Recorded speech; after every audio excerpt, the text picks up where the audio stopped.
안녕하십니까. 기능의학으로 환자를 치료하는 의사 닥터덕입니다. 오늘 여러분과 함께 나눌 내용은 예전부터 제가 이 내용을 다루고는 싶었는데 차일피일 미루다가 이제 드디어 다루게 됐는데요. 그 내용은 뭐냐면은 누구나 다 경험해야 되는 한 가지, 죽음에 대한 얘기입니다. 우리가 보통은 자신에게 닥칠 일이 한참 후에 생길 거에 대해서 생각을 하지 않잖아요. 그러다 보니까 당연히 나이 먹으면 죽겠지 하고만 생각하고 그 생각조차도 않고 살죠. 근데 나이를 먹어가면서 내가 죽음에 점점 더 가까워질수록 그 생각을 하게 되는 것 같아요. 제가 환자들하고 상담을 할 때 제가 기능의학을 공부를 하고 환자들과 같이 소통을 하면서 환자를 치료하는 목적을 얘기를 할 때 저는 그렇게 얘기하거든요. 저도 이제 50대 중반인데 제 평균 수명인 80대 중반에서 90대까지 산다고 한다면은 앞으로 한 30년에서 35년을 더 살아야 된단 말입니다. 근데 그 35년 동안에 의사라고 해서 안 아프다는 법은 없잖아요. 그러니까 누구든지 아플 수 있는데 저는 의사이면서도 병원에 입원해서 뭔가를 수술을 받거나 어떤 심한 치료를 받거나 이런 것들에 대해서 되게 저도 두려움이 있어요. 그래서 저는 의사의 도움 없이 또는 의료의 도움 없이도 내 몸을 건강하게 잘 유지하는 거에 대한 목표를 갖고 있거든요. 그렇기 때문에 열심히 내 몸을 체크하기도 하고 또 내 몸에 필요한 비타민을 열심히 섭취하기도 하고요. 그러므로 인해서 제가 지금 한 15년, 20년 가까이 열심히 비타민 먹고 기본적인 운동 관리하면서 식단 관리하면서 몸을 체크해 보면은 혈관 나이는 지금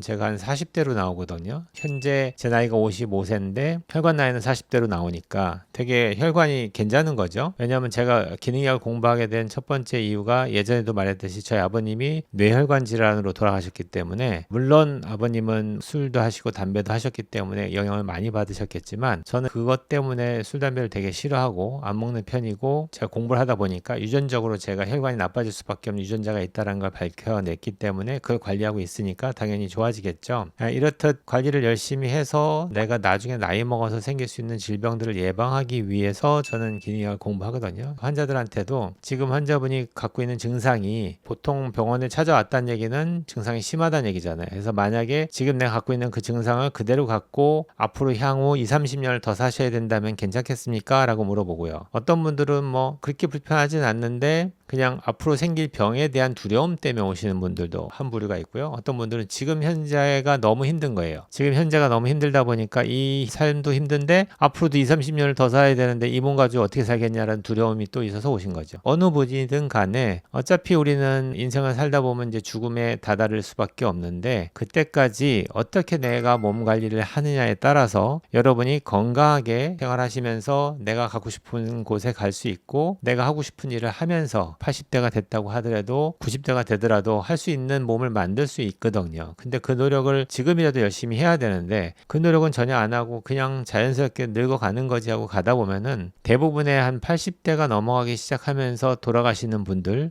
보면은 크게 두 가지로 돌아가십니다. 첫 번째는 남자 같은 경우에는 2명 중에 1명꼴로 암이 발생하고요. 여자는 3명 중에 1명꼴로 암이 발생합니다. 결국에는 암이 발생하면은 이것도 대사질환인데 내가 몸 관리를 잘못해서 암이 생겼을 거란 말입니다. 그러면은 어떻게 이거를 이제 몸 관리를 잘해서 얘를 이겨낼 수 있느냐 또는 생기지 않은 몸을 만들 수 있느냐 뭐 이런 노력을 해야 되는데 대부분의 병원에서는 그 환자의 몸의 건강을 목적으로 또는 그 환자의 생명을 목적으로 치료하는 게 아니라 눈에 보이는 암을 해결하기 위해서 달려들기 때문에 결국에는 암 세포를 죽이기 위한 약을 막 쓰다 보니까 암은 쪼그라드는데 내 몸도 같이 죽는 거죠. 그러다 보니까 어차피 암과의 전쟁에서는 지금 우리가 봐도 실패하고 있는 게 보이잖아요. 그 많은 돈을 투자를 해서 지금 열심히 연구를 했지만 실제로 암을 정복하지 못했고 대부분의 평균 수명이 예전보다 늘어나고 있습니다라고 얘기하는 거는 생명을 유지하는 기간을 지금 본 건데 실제 건강 수명을 보면은 그렇지 않습니다. 말 그대로 마지막에 병원 가가지고 인튜베이션 해가지고 여러 가지 이제 장비의 도움을 받아서 그걸로 생명을 연장하는 그 기간이 상당히 길어요. 우리나라가 워낙 의료가 잘 발달되어 있기 때문에 비근한 예로 저희 장인어른도 쓰러지시고 나서 침대에 누워서 대소변을 받아내면서 지냈던 시간이 7년이 넘습니다. 근데 그 7년 동안에 누워있다고 생각하면은 되게 유쾌하겠습니까? 저는 엄청나게 말로 표현할 수 없는 비참함에 느껴질 것 같아요. 그래서 아까 얘기했듯이 돌아가시는 방법이 두 가지인데 첫 번째는 암 때문에 대부분 많은 분들이 돌아가시고요. 두 번째는 혈관 질환 때문에 돌아가세요. 혈관 질환이라는 게 결국에는 혈관의 손상에 의해서 혈관이 딱딱해지고 두꺼워지거나 또는 얇아지거나 여러 가지 방법이 있어서 피순환이 안 되다 보니까 그 결과로 혈압이 올라가게 되죠. 혈압도 원인이 아니고 결과라고 그랬죠. 혈관이 손상을 입어서 생기는 혈압의 증가에 의해서 혈관이 터지는 경우가 있는데 이런 경우를 뇌출혈이라고 얘기하는데 뇌졸중 중에서 뇌출혈이 차지하는 비중은 15%밖에 안 됩니다. 나머지 뇌경색은 혈관이 쪼그라들어 생기는 문제 또는 혈관이 내벽이 두꺼워지면서 그 안에 내경이 좁아지면서 막히는 경우를 말하는데 이게 훨씬 많아요. 85%가 되고요. 그러니까 이 모든 것들은 다 이제 혈관의 손상 때문에 생기는 거고 이 혈관 손상의 주된 원인은 혈관 손상을 일으키는 산화 스트레스 때문이다라고 얘기하는 겁니다. 또 이거는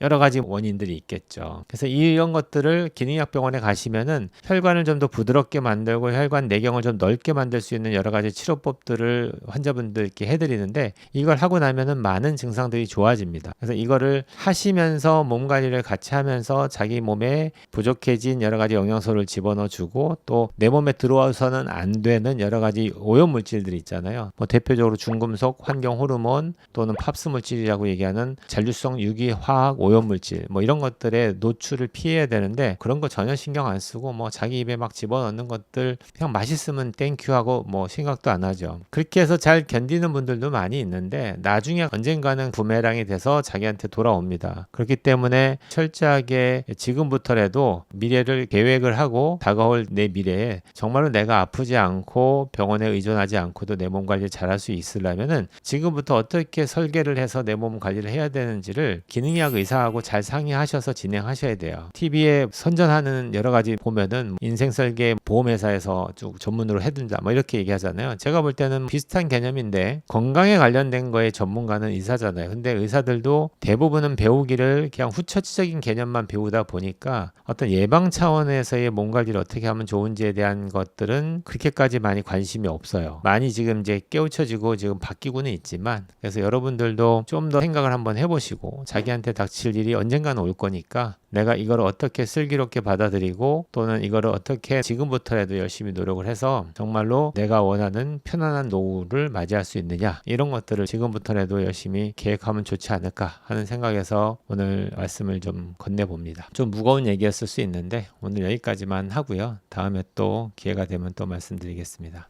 온 국민이 건강해지는 그날까지 닥터덕은 여러분과 함께합니다.